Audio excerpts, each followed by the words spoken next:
आज आमच्यावर आहे, उद्या तुमच्यावर येणार। या राज्यामध्ये कायद्याचं राज्य राहिलं की नाही राहिलं? काय बोलताय? अध्यक्ष महोदय, कायद्याचं राज्य नाही राहिलंय, कशाला वाक्य पाहिजे? हे सरकार गंभीर नाही अध्यक्ष महाराज। मंत्री महोदय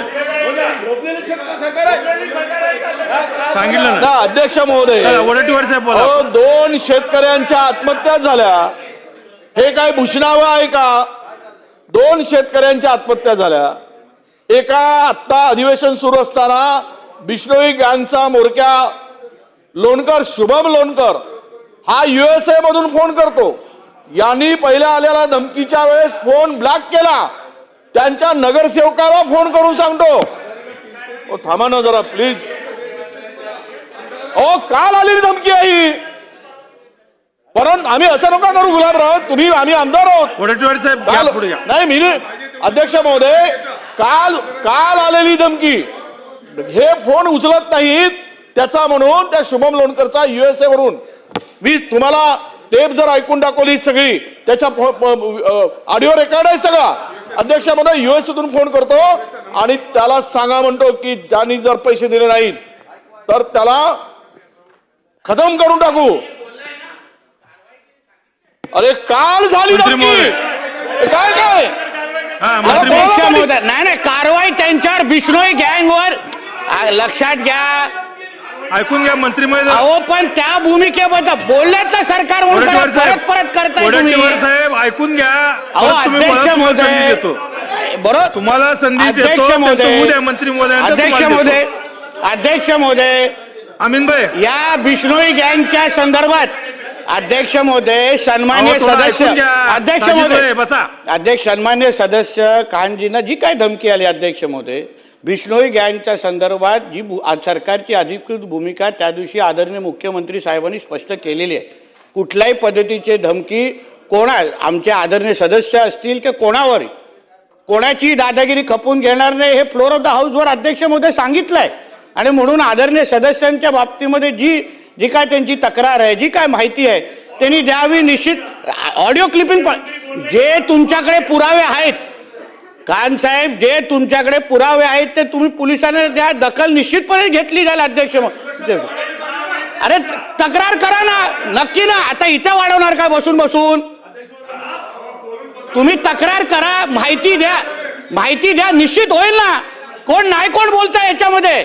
नाही, कोणच बोलत नाही अध्यक्ष महोदय। आणि त्या दिवशी सीएम साहेबांनी या बाबतीमध्ये भूमिका स्पष्ट केली अध्यक्ष महोदय, मग परत तुम्ही याची परवानगी आहे कसं काय? मंत्री महोदयांनी जे भूमिका इथं मांडलेली आहे, मंत्री महोदयांनी भूमिका जी मांडलेली आहे अध्यक्ष महाराज, बरोबर आहे। माननीय मुख्यमंत्र्यांनी त्या दिवशी भूमिका मांडली अध्यक्ष महाराज, पण मंत्र्यांनी एकदा गोष्ट मान्य केली अध्यक्ष महाराज, त्यांच्या बोलण्यातूनच आपल्याला स्पष्ट होतं की मुख्यमंत्र्यांनी या ठिकाणी सांगून आम्ही यांना सोडणार नाही, त्यांच्यावर कडक कारवाई करू, पण मुख्यमंत्र्याचा आवाज वैष्णव गँग ऐकायला तयार नाही। काल परवा ऐका, आता तुम्ही आता गडबड ऐकून घ्या। काल अध्यक्ष महाराज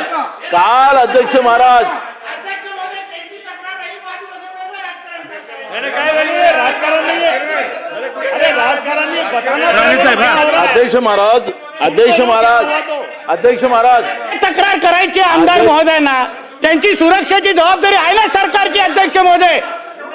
उगाच टार्गेट करण्याचं काम चाललं अध्यक्ष महोदय। आता स्थगन कशाबद्दल होता अध्यक्ष महोदय? स्थगन कशाबद्दल होता? अध्यक्ष महाराज माझं पूर्ण होऊ द्या। अध्यक्ष महाराज, मंत्री महोदय सांगतात, ते मंत्री आहेत त्याच्यामुळे त्यांना जास्त कळतं असं मला वाटतं, पण अध्यक्ष महाराज हे विधानसभेचं अधिवेशन चालू आहे, अधिवेशनाच्या काळात एखादी घटना होते आणि म्हणून आम्ही सभागृहामध्ये, कारण की आमची जबाबदारी तुमची आहे अध्यक्ष महाराज, आम्हाला सुरक्षा प्रदान करायचं, आम्हाला संरक्षण करणं हे तुमची जबाबदारी आहे, आणि म्हणून आम्ही हा मुद्दा आज इथं आम्ही मांडतोय याच्यासाठी की काल झालेली घटना आहे, परवाच्या दिवशी मुख्यमंत्र्यांनी सांगितलं काल झालं, आणि म्हणून आम्हाला इथं राजकारण करायचं नाही आहे। पण अध्यक्ष महाराज आज आमच्यावर आहे, उद्या तुमच्यावर येणार, सिद्ध केलं। आम्हाला सुरक्षेचा विषय नाही आहे, हा सुरक्षेचा विषय नाही आहे अध्यक्ष महाराज। या राज्यामध्ये कायद्याचं राज्य राहिलं की नाही राहिलं? काय बोलताय गुलाबराव पाटील साहेब,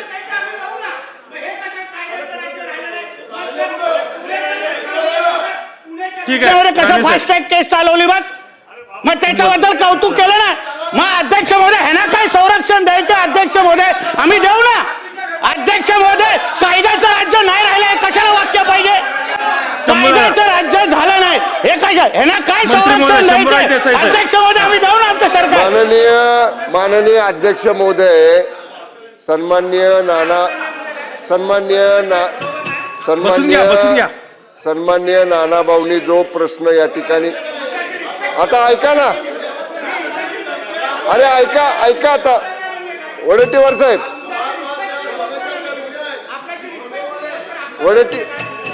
सन्माननीय बसून घ्या.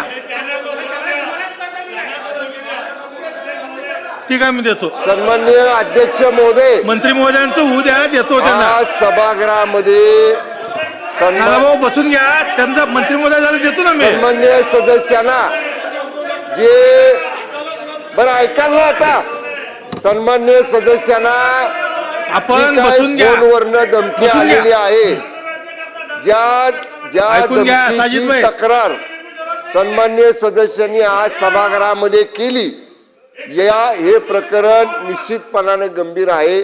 या सभागृहातल्या सगळ्या सदस्यांच्या संरक्षणाची जबाबदारी राज्य सरकारची आहे. ज्या नंबरवरनं फोन आला असेल किंवा ज्या नंबरवर फोन आला असेल याची जर सविस्तर माहिती आपण सरकारकडे दिली किंवा माननीय अध्यक्षांच्याकडे दिली तर माननीय अध्यक्षांकडनं ती सरकारकडे येईल. जरा एक मिनिट ऐका ना, ती माननीय अध्यक्ष महोदयांकडनं सरकारकडे येईल. त्या सगळ्या कॉल इंटरनॅशनल होता का, नॅशनल होता का आणि कुठून कुठून डायव्हर्ट होऊन आला का, ह्या सगळ्या गोष्टीची सरकार चौकशी करेल आणि संरक्षण सन्मान्य सदस्यांच्या संदर्भातला निश्चित आयुक्तांना सूचना दिल्या जातील की या तक्रारीच्या अनुषंगानं संरक्षणाचा आढावा माननीय सदस्यांच्या घ्यावा आणि संरक्षण वाढवण्याची जर आयुक्तांना आवश्यकता भासली तर आयुक्तांच्या स्तरावर तो निर्णय सुद्धा घेतला जाईल. चला, एक आपण बसून घ्या. बसून घ्या. नाना भाऊ बसून घ्या. असलम भाऊ बसून घ्या. साजिद भाई बोला. अध्यक्ष महोदय, मैं हाउस के सभी सम्मान्य सदस्यों से एक बात कहना चाहता हूं, सत्ता के हो या विपक्ष के हो, मैं ये विषय को लेकर राजकारण करना नहीं चाहता हूं. इसके पहले मुख्यमंत्री साहब को जब मुझे पहली बार धमकी आई तो मुख्यमंत्री साहब ने खुद होकर रात के 12 बजे मुझे फोन लगाया और ये विश्वास जताया. सुन लीजिए मेरे मंत्री महोदय जी, मैं आप ही की बात कर रहा हूं कि मक्खी, सुन लीजिए, इसके पहले जब धमकी आई तो मुख्यमंत्री साहब ने खुद रात के 12 बजे मुझे फोन किया, संरक्षण की गारंटी लिए, मेरे को संरक्षण भी मिला, लेकिन बार बार एक सदस्य को धमकी आ रही, ये चल क्या रहा, मैं ये बोलना चाहता हूं. अब देखो मेरी बातों में एक मेन बात रह जाएंगी. कल परसों के दिन मुख्यमंत्री ने बोले कि हम ये गैंग खत्म करेंगे, कल रात को 8:30 बजे फिर धमकी आ गई. तो मैं धमकियों से डरता नहीं, अगर मैं धमकी डरता तो कल मैं मेरे घर से नहीं निकलता था. मैं डायरेक्ट आया, हाउस में आया और हाउस में आके बात कर रहा हूं. मैं मेरे सदस्य से, मैं मेरे अध्यक्ष से बात करना चाहता हूं कि अध्यक्ष महोदय, कल को खुदा ना खास्ता, बाबा सिद्दीकी के साहब का मर्डर भी उन लोगों ने किया था, कल को खुदा ना खास्ता अगर मेरा मर्डर हो जाता है, कुछ भी हो जाता है, तो मैं ये चाहता हूं कि मेरे मरने से पहले मैंने राजेश्वर मंदिर के लिए जो निधि मांगा था अकोला शहर के लिए, आप वो भव्य मंदिर बना के दे दो. दूसरी बात नहीं, मैं क्लियर टच की बात कर रहा हूं. मैंने पहले कहा मैं राजकारण नहीं कर रहा हूं. मेरे मंत्री महोदय, मेरे को सुरक्षा नहीं चाहिए. मैंने राजेश्वर मंदिर के लिए जो निधि मांगा था, निधि लाओ, ताकि मैं बताना चाहता हूं कि हम लोग प्यार से रहना चाहते हैं. चलो, मेरी आपसे एक विनंती है. आप अच्छा भी रहेंगे और निधि भी अच्छा मिलेगा. अभी बैठ जाओ. चलो, औचित्य.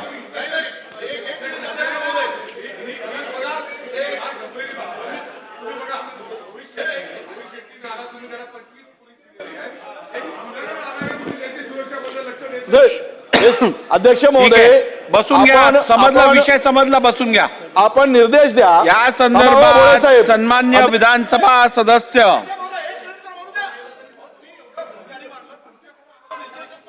समजला, आता विषय समजला. बसून घ्या.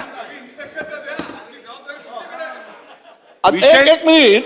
अध्यक्ष महोदय, रोहित शेट्टींना 25 गार्ड दिले. आपल्या आपण तिकडे संरक्षण करते आहात, ठीक आहे. आपल्या सदनाचे ते सदस्य आहेत. आपल्याला विनंती आहे ठीक की आहे. पूर्ण सुरक्षा, पुरीची सुरक्षा. त्यांना मागच्या वेळी दिले बसा, 2-3 बसा. गार्ड, ते पण द्यावेत आणि त्यांची पूर्ण सुरक्षा या करावी. राज्यातील आणि विधानसभा याबरोबर- सदस्य असतील, विधान परिषद सदस्य असतील, इतर लोकप्रतिनिधी असतील किंवा सामान्य नागरिक असेल, त्यांच्या सुरक्षेची जबाबदारी संपूर्णपणे शासनाची आहे. शासन निश्चितपणे या विषयात उचित पावलं उचलेल.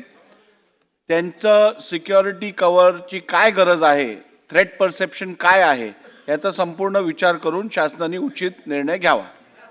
होय अध्यक्ष महाराज. चला,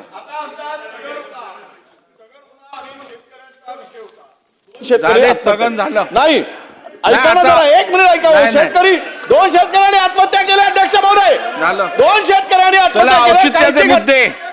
श्री संजय पुराम, संजय पुराम,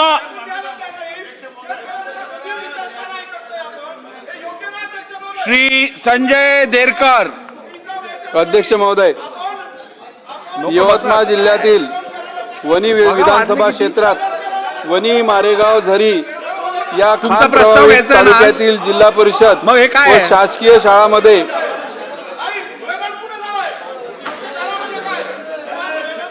शिक्षणाची चला. मोठ्या प्रमाणावर रिक्त पदे असल्याने विद्यार्थ्याच्या शिक्षणावर गंभीर परिणाम होत आहे.